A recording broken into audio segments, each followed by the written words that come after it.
प्रिय विद्यार्थियों, इतिहास विषय की डिजिटल कक्षा में आपका स्वागत है।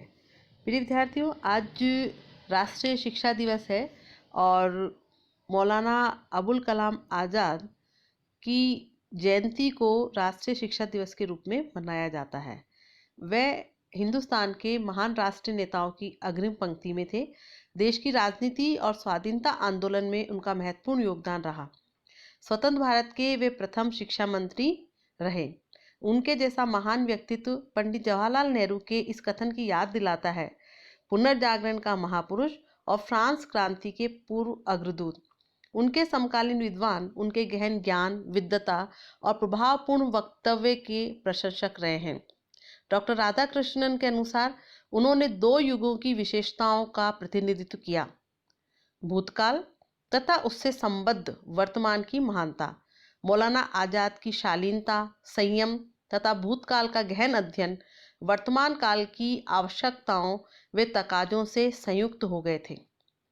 आज़ाद के दर्शन धर्म, राष्ट्रीयता, राजनीति व देश के सामाजिक व आर्थिक विकास आदि के संबंध में अपने मौलिक विचार थे। उनका जन्म मक्का में 1888 में हुआ था। उनके पिता वहाँ से आकर कलकत्ता में बस गए थे। उनकी प्रारंभिक शिक्षा पारंपरिक रूप से हुई। उनका बचपन कट्टर और परंपरावादी मुस्लिम परिवार के अनुरूप हुआ, किंतु अपनी प्रारंभिक शिक्षा से संतुष्ट न होने के कारण उन्होंने अंग्रेजी शिक्षा ग्रहण करना प्रारंभ किया और भविष्य में चलकर एक लेखक, कवि, पत्रकार, वक्ता, राष्ट्रभक्त एवं महान नेता बने। मौलाना आज़ाद ने मुस्लिम लीग की नीतियों का हमेशा विरोध किया और भारतीय मुसलमानों को राष्ट्रीय धारा में जोड़ने का अद्भुत प्रयास उन्होंने किया। अंग्रेजों की फूट डालो और राज करो की नीति का सही जवाब विद्यार्थियों मौलाना आज़ाद ने ही दिया। वह लेखन के क्षेत्र में अपनी प्रतिभा को बचपन से ही प्रदर्शित करते रहे थे। मौलाना की पहली रचना ऐलान हक नाम से प्रकाशित हुई। उसके पश्चात उनके लेख व रचनाएं विभिन्न पत्रिकाओं में प्रकाशित हुए। लॉर्ड कर्जन के शासनकाल में मौलाना आज़ाद की राजनीतिक विचारधारा में महत्वपूर्ण बदलाव आया। बंगाल के विभाजन से जो मौलाना आज़ाद राजनीति में आए, इसी समय उनकी भेंट क्रांतिकारी श्याम सुंदर चक्रवर्ती से हुई, जिन्होंने इन्हें अरविंद घोष व अन्य क्रांतिकारियों से मिलवाया। मौलाना आज़ाद का क्रांतिकारियों से सहयोगी बनना उस समय आश्चर्यजनक था, क्योंकि उस समय विद्यार्थियों क्रांतिकारी आंदोलन पर हिंदू क्रांतिकारी छाए हुए थे। ये वह समय था जबकि अंग्रेज मुसलमानों को राष्ट्रीय धारा से अलग रखने का प्रयास कर रहे थे। अतः क्रांतिकारियों का मुस्लिम संप्रदाय पर विशेष विश्वास नहीं था, किंतु आज़ाद को क्रांतिकारियों ने अपना साथी बनाया तथा इससे क्रांतिकारी आंदोलन को अत्यधिक लाभ पहुंचा। मौलाना आज़ाद ने उन्हें समझाया कि यदि भारतीय मुसलमानों को विश्वास में लिया जाए तो वह भी मिस्र, ईरान व टर्की के मुसलमानों के अनुरूप अंग्रेजों के खिलाफ संघर्ष में शामिल हो सकते हैं। इस प्रकार क्रांतिकारियों की नीति में परिवर्तन आया, जिससे बंगाल विभाजन की आंदोलन में मुसलमानों का भरपूर समर्थन आंदोलनकारियों को मिला। हिंदू व मुस्लिम एकता को देखकर अंततः 1911 में ब्रिटिश सरकार को बंगाल विभाजन वापस लेना पड़ा। भारतीय मुसलमानों को जागृत करने के लिए मौलाना आज़ाद ने अल हिलाल नामक पत्र का प्रकाशन शुरू किया।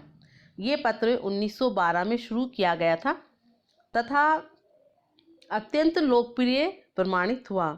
यह पत्र इतना ज़्यादा लोकप्रिय था विद्यार्थियों कि उसकी पुष्टि इस तथ्य से होती है कि उस समय इस पत्र की लगभग 11,000 प्रतियां छापी जाती थी।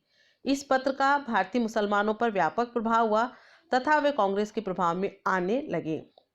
कांग्रेस व मुस्लिम लीग का 1916 ईस्वी में जो कांग्रेस लीग समझौता हुआ, उसको कराने में भी आज़ाद ने उल्लेखनीय भूमिका निभाई थी। 1916 ईस्वी से 1919 ईस्वी तक मौलाना आज़ाद को नज़रबंद रखा गया तथा उनके पत्र को भी सरकार ने बंद करवा दिया। 1921 ईस्वी में महात्मा गांधी के असहयोग आंदोलन में मौलाना आज़ाद ने खुलकर भाग लिया, अतः सरकार ने उन्हें 1 साल के लिए जेल में डाल दिया।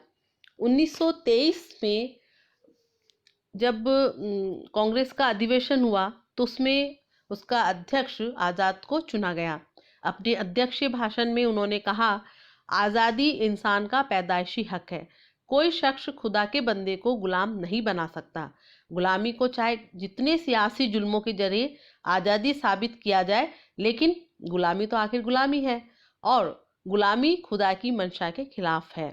भारत आज़ाद होगा और इससे उसे दुनिया की कोई ताकत नहीं रोक सकती, ऐसा उन्होंने अपने भाषण में कहा। 1930 ईस्वी में सविनय अवज्ञा आंदोलन आरंभ हुआ। इस आंदोलन में भी आज़ाद ने सक्रिय भूमिका निभाई। सरदार वल्लभ भाई पटेल के गिरफ्तार किए जाने के बाद मौलाना आज़ाद को ही डिक्टेटर पद का पद सौंपा गया, जिस पर कार्य करते हुए वे गिरफ्तार भी हुए। 1939 ईस्वी में मुस्लिम लीग ने मुक्ति दिवस मनाया, किंतु आज़ाद ने इसकी भर्त्सना की तथा अन्य मुसलमानों को भी ऐसा ही करने के लिए प्रेरित किया। मौलाना आज़ाद ने हमेशा मुस्लिम लीग की पृथकतावादी नीति का विरोध किया।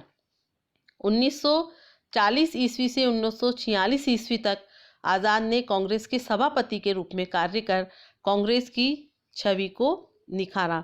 इतने लंबे समय तक कांग्रेस के अध्यक्ष पद पर रहकर सम्मानित होने वाले आज़ाद अकेले ही थे। संवैधानिक गतिरोध के इस काल में उन्होंने भारतीय समस्याओं के संबंध में ब्रिटिश राजनीतिज्ञों से अनेक महत्वपूर्ण वार्ताएं की और ब्रिटिश राजनीतिज्ञों को अपनी योग्यता से प्रभावित किया। उन्होंने शिमला सम्मेलन में अपने विचारों का दृढ़तापूर्वक प्रस्तुत किया। आज़ाद ने हमेशा ही पाकिस्तान की मांग का खुलकर विरोध किया, यद्यपि इसी कारण मुस्लिम लीगों के हाथों उन्हें अपमानित भी होना पड़ा। भारत के विभाजन का उन्हें बहुत ज़्यादा दुखी वे उसके लिए थे, किंतु वे आजीवन राष्ट्रवादी बने रहे।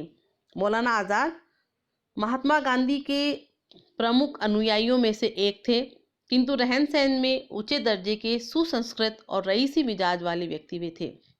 आज़ाद स्वतंत्रता प्राप्ति के पहले से ही बने केंद्रीय मंत्रिमंडल के एक प्रमुख सदस्य रहे और प्रारंभ से ही उनके अधीन शिक्षा मंत्रालय रहा। शिक्षा मंत्री के रूप में उन्होंने एक महत्वपूर्ण आयोग विश्वविद्यालय शिक्षा आयोग 1948 में और माध्यमिक शिक्षा आयोग 1952 में नियुक्त किया या उनकी स्थापना की और वैज्ञानिक तथा प्राविधिक शिक्षा के विकास हेतु अनेक संस्थाएं भी उनके द्वारा स्थापित की गई। उनके प्रयत्नों के परिणाम स्वरूप विश्वविद्यालय अनुदान आयोग यानी यूजीसी की स्थापना हुई। मौलाना आज़ाद एक उच्च कोटि के विद्वान और सच्चे राष्ट्रवादी थे। सैयद नफीसी के शब्दों में मौलाना आज़ाद अरबी तथा फारसी भाषा के महान पंडित थे। मुस्लिम जगत में संभवतया सबसे बड़े विद्वान और एशिया के महान व्यक्तियों में से वे एक थे। उन्हें एक सच्चा दार्शनिक कहना अतिशयोक्ति नहीं होगी। उनकी मृत्यु पर डॉक्टर राधाकृष्णन ने लिखा था कि मौलाना आज़ाद एक साहसी, निडर तथा प्रभावशाली व्यक्ति थे। उन जैसा महान भारतीय हमें फिर नहीं मिलेगा।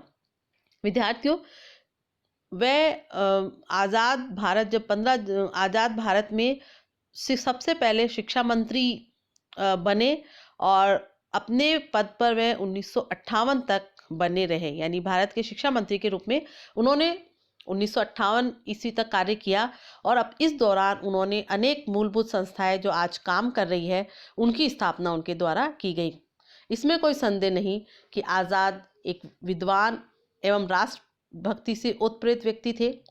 उनकी राष्ट्रभक्ति, देश सेवा और धर्मनिरपेक्षता की भावना तथा उनके द्वारा किया गया कार्य स्वर्ण अक्षरों में लिखा गया है।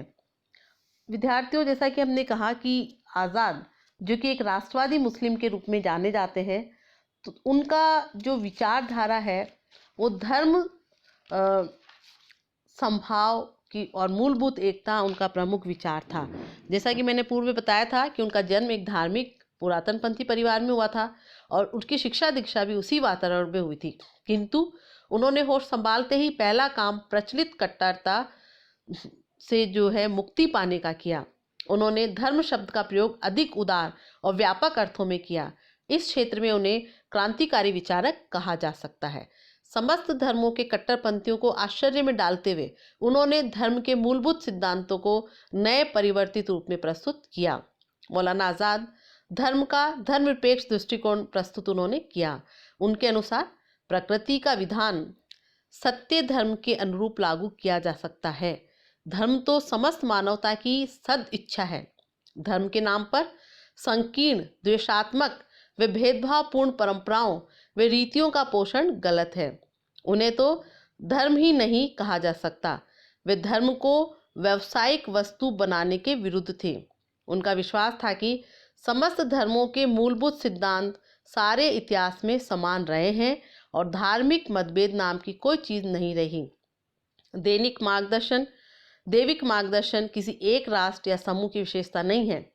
हर युग में और हर देश में लोगों के मार्गदर्शन व सहायता के लिए ईश्वर ने अपने देवदूत पैगंबर भेजे हैं। उनका सत्य का संदेश एक जैसा ही था। धर्म के बाहरी रूप, पूजा पद्धतियों, रूढ़ियों व रीति रिवाजों में जो अंतर दिखाई देता है वह दुनिया के विभिन्न भागों में निवास कर रहे लोगों की भौगोलिक परिस्थितियों का परिणाम है, जो कुदरती है यानी प्राकृतिक है, जिसे कदाचित स्वयं ईश्वर भी चाहता है। सब धर्मों की मूलभूत एकता का प्राकृतिक परिणाम धार्मिक सहनशीलता है। उन्होंने सांप्रदायिकता का भी हमेशा विरोध किया। उनके मतानुसार धर्म या क्षेत्रीयता मानवता की एकता को सीमित नहीं करते, वे तो लोगों को आपस में जोड़ने वाले कारक हैं। अगर लोग आपस में मिलजुल कर रहना चाहें तो सामान्य मुद्दों की कोई कमी नहीं है। उनके अलग थलग रहने का कोई औचित्य नहीं है। महात्मा गांधी और मौलाना आज़ाद गहन रूप से धार्मिक थे, लेकिन वे सांप्रदायिकता लेशमात्र भी नहीं थी। उन्होंने बार बार कहा है कि धर्म प्रत्येक व्यक्ति का निजी मामला है, इसे राजनीति या राष्ट्रीय मामलों के साथ नहीं मिलाना चाहिए। मौलाना आज़ाद का स्पष्टतः कहना था कि धर्म को बाहर से कोई खतरा नहीं होता। अन्य धर्मावलंबियों की तुलना में स्वयं उसी के धर्म के अनुयायियों की कट्टरता व रूढ़िवादिता और हटवादिता से ही उसे अधिक नुकसान होता है। कोई धर्म किसी दूसरे धर्म के विरुद्ध नहीं है। किसी विशेष समुदाय के लिए सुरक्षा नियमों को बनाने मात्र से उपचार नहीं होगा। सही काम तो आपसी संदेहों व गलतफहमियों को दूर करना है। इस प्रकार हम देखते हैं कि मौलाना आज़ाद का ये मानना था कि जब स्वतंत्र भारत का संविधान बनेगा तो उसे पूरी ईमानदारी से लागू किया जाएगा, तो सांप्रदायिक संदेह व गलतफहमियां स्वतः दूर हो जाएगी। देश की यथार्थ समस्याएं सामुदायिक नहीं आर्थिक है। आज विद्यार्थियों हम देखते हैं कि देश की समस्याएं आर्थिक ही हैं। असल विभेद संप्रदायों को लेकर नहीं बल्कि वर्गों को लेकर है। जब देश आज़ाद हो जाएगा तो हिंदू, मुसलमान व सिख, ईसाई सभी ये महसूस करेंगे, जान जाएंगे कि समस्या का असली स्वरूप गरीबी और अमीरी का विभेद है, जिसे सभी भारतीयों को मिलकर समाप्त करना है। तो इस प्रकार हम देखते हैं कि मौलाना आज़ाद राष्ट्रीय एकता के कट्टर समर्थक थे। उन्होंने द्विराष्ट्र सिद्धांत का भरपूर विरोध किया, लेकिन देश विभाजन जब हुआ तो आखिर तक वे उसका विरोध करते रहे, क्योंकि उनका मानना था कि ऐसा करने से देश की प्रगति दसियों साल पीछे हो जाएगी। साथ ही उन्होंने देश की एकता व आज़ादी की सुरक्षा के लिए विभिन्न संप्रदायों के बीच भावात्मक व राजनीतिक एकता को महत्वपूर्ण आवश्यकता बतलाया था। मौलाना आज़ाद का देहांत 22 फरवरी 1958 को हुआ था। उनके निधन पर अपने भाषण में पंडित जवाहरलाल नेहरू ने कहा था, हमारे बीच से एक महान राजनीतिज्ञ, एक विशिष्ट चिंतक और एक बड़ा बुद्धिजीवी उठ गया है। हमें मौलाना आज़ाद के आदर्शों को आगे बढ़ाना होगा और जो चिंतन व दृष्टि उन्होंने हमें प्रदान की है, हमें उससे लाभान्वित होना है कि इसी में हमारी मुक्ति का रहस्य छिपा है। तो प्रिय विद्यार्थियों, मैं भी यही कहना चाहूँगी आज के दिन कि हम मौलाना आज़ाद के द्वारा जो बनाई गई संस्थाएं हैं, उन्हीं की चिंतन शैली को आगे बढ़ाएं, उनके आदर्शों को आगे बढ़ाएं, तो जो है उनको जीवन को और उनके व्यक्तित्व को एक सच्ची श्रद्धांजलि हम दे पाएंगे। धन्यवाद।